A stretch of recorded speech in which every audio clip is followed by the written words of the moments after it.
আমি এখন রয়েছি জাকসু যে সিনেট ভবন, ঠিক সিনেট ভবনের সামনে।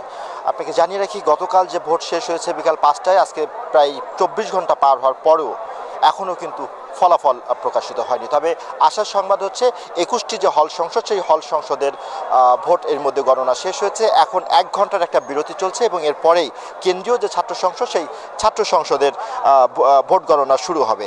আপনাকে একটু ক্যামেরা চোখে দেখাই, আপনার মাধ্যমে আমাদের দর্শকদের দেখাই, সময় যতই গড়াচ্ছে এখানকার উত্তাপ কিন্তু ততই বাড়ছে। এর আগে যখন লাইভে বা সংবাদ প্রচারিত হয়েছে তখন এখানে এত ছাত্র বা শিক্ষার্থীদের উপস্থিতি ছিল না।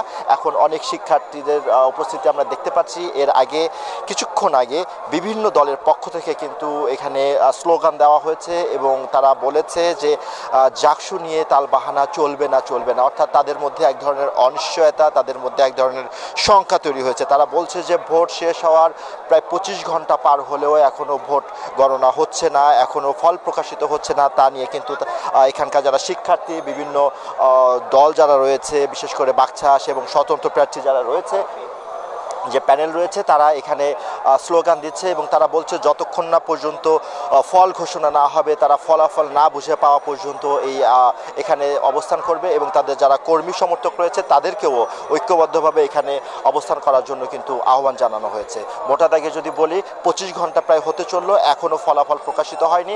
২১টি হল সংসদের ফলাফল ভোট গণনা শেষ হলেও এখনও ফলাফল ঘোষণা করা হয়নি। এখন বিরতি চলছে, বিরতি শেষে নতুন করে আবার শুরু হবে কেন্দ্রীয় ছাত্র সংসদের ভোট গণনা।